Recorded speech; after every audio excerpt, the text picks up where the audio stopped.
Assalamualaikum guys. Tom Aspinall versus Cyril Gane just ended in a no contest, and the heavyweight division is in absolute ruins. Like, bro, like the heavyweight division is like so desperately suffering. At this point, it's honestly very sad. It's very sad to see, like to have such a dominant and hungry champion in Tom Aspinall in such a boring division, right? Because like Tom really deserves better. Like, bro, I like after seeing last night's fight, I'm heartbroken. Not only me, but a lot of other MMA creators and fans, casuals even, were heartbroken because like after all of the sacrifice, after all that Tom Aspinall went through, he did not deserve this. He never deserved this. The UFC hated him when John Jones was a champion, right? They gave John Jones, they gave John Jones a chance to defend his title against Stipe Miocic, who was like 3 years out after getting knocked out against Francis, right? So yeah, but today I want to talk about the start of the downfall of the heavyweight division. How the because the heavyweight division, for the past 5 years, let's say, right, it has not been in good hands. Let's be honest, guys. And today I want to talk about that because ever since the night when Francis Ngannou knocked out Stipe Miocic, the heavyweight division is absolutely like that's the thing. Yeah, that's the domino that started it all.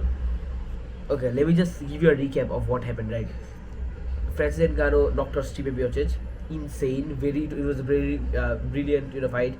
We thought that the future of the heavyweight division was in safe hands with Francis Ngannou, but he was already talking about leaving the UFC because he wanted to make more money.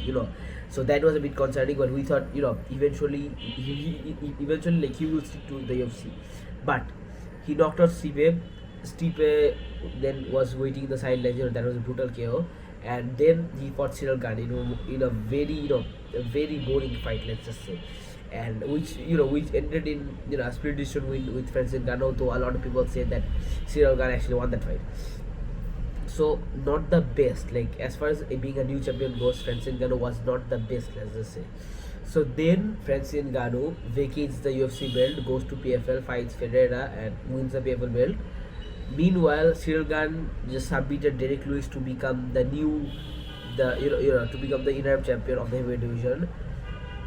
And then Cyril Gane gets his title shot, gets his undisputed fight against John Jones, who finally comes back just after Francis Ngannou returns. Like that's just absolutely bullshit because like this is where the ducking saga began, right? This is where like the people avoiding fights. This is the corruption of the heavyweight division. This was the beginning of the corruption of the heavyweight division, as I say. So John Jones comes back finally with 3 pounds of fat, and he fights with Cyril Gane, and obviously John is a stylistic nightmare for Cyril. It was obvious, and he submitted Gane, which was honestly like that might have been like the only entertaining undisputed heavyweight fight during all of this, because what John did to Cyril was really impressive. But we all knew that Francis, like John dunked the real challenge, which is Francis Ngannou, right? So after that, right, and this is probably the worst part, like the worst part of this story, of this downfall of this saga. So after John submitted Cyril Gane, right, he was supposed to fight Sergey Pavlovich or Thomas, but one of those top contenders, right? But like let's be fair, there weren't really any clear top one fighters. So he called us situation, which was like at that time it made sense. At that time, Francis Ngannou versus John Jones versus Stipe Miocic, it made sense because Stipe is it was a very huge legacy fight. So that fight gets booked in UFC 295, I believe, right? But Stipe Miocic pulls out due to sorry, I apologize. John Jones pulls out due to an injury, and Stipe also does not fight. So they form, so at the time, as far as the top heavyweight goes, the most dangerous guy was Sergey Pavlovich, and then Thomas Paul. Tom wasn't really known as being, at that time, he wasn't really known for being, as scary or dangerous as he is right now, the baddest man on the planet. So they made the fight for the interim belt, for the interim heavyweight belt, and Tom obviously wins. He knocks out Sergey in one of the most impressive performances ever. After that, the ducking saga began. So now that the heavyweight division has an interim champ, obviously he's supposed to reunite that with John Jones, right? But no, hell no. John Jones ain't gonna fight him. John Jones decides to sit out until sit out for a while. So Thomas Peral, he wants to stay active. Obviously, he's a very active fighter, right? So he fights Curtis Blades to defend his interim belt while the heavyweight champion is still active. And then the the, the most bogus thing ever happens. John Jones fights Stipe Miocic while there is an interim champ waiting in the sidelines. Anyways, and here's the thing, right? Even after John knocked out Stipe, right? He did not retire. He did not say it was over. He, like let's just say, if after beating Stipe, right, John just said, "All right, I'm done. I'm gonna quit the sport." It was 5 hours late last year.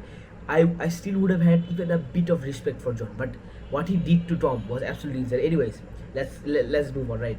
After what happened with John and Stipe, after what happened, with John and Tom, of course, John after finally, like retiring, Tom as well versus Cyril Gane was confirmed, right? So, and which the fight we had in UFC 321, and I'll be honest, right? The problem with this fight from the beginning was the fact that Cyril Gane had lost to Francis Ngannou, got submitted by John Jones in under 3 minutes, and his most recent performance against Alexander Volkov was an absolute robbery.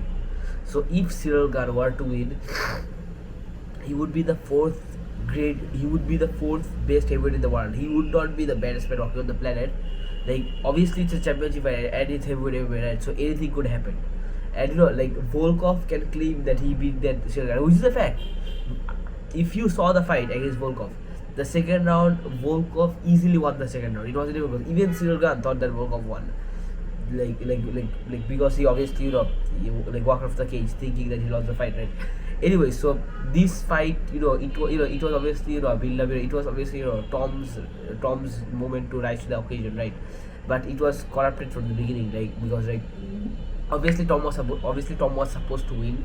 Tom was a huge betting favorite, and most of the guys like me predicted Tom to easily knock him out. And as soon as the fight started, oh boy do boy, we underestimated Cyril Gane, because Cyril Gane broke Tom's nose. Like, he didn't break it, he gave Tom a nosebleed, right?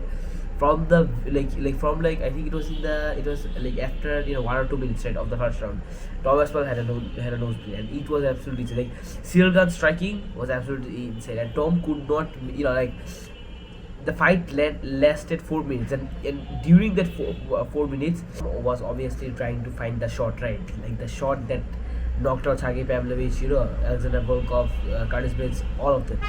So obviously Tom was taking more time than usual to download all the data to eventually knock Cyril Gane out, but the worst thing ever could have happened.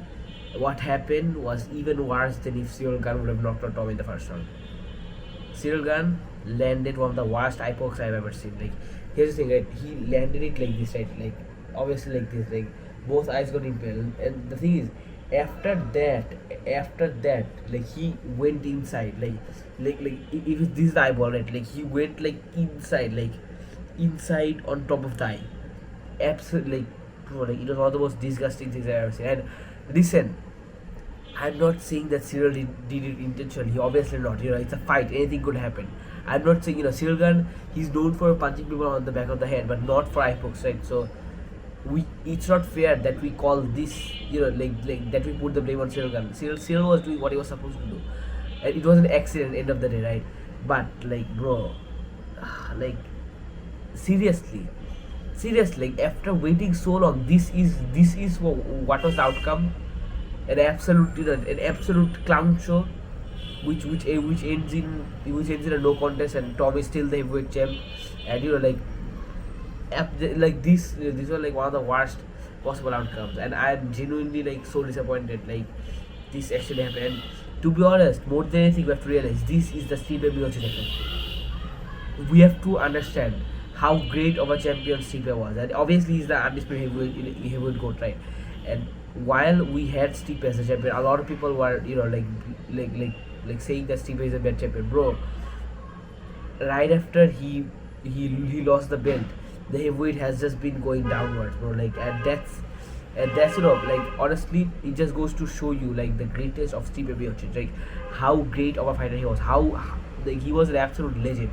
and how after it, as soon as he lost the control over the division absolutely fumbled. Anyways, Tom Aspinall is still, like one of the most gifted and like one of the most dominant fighters in heavyweight we've ever had, right? So I really hope he recovers well, he recovers soon, and I really hope that we get the rematch with Cyril Gane, early next year. Hopefully, let's really hope that happens. And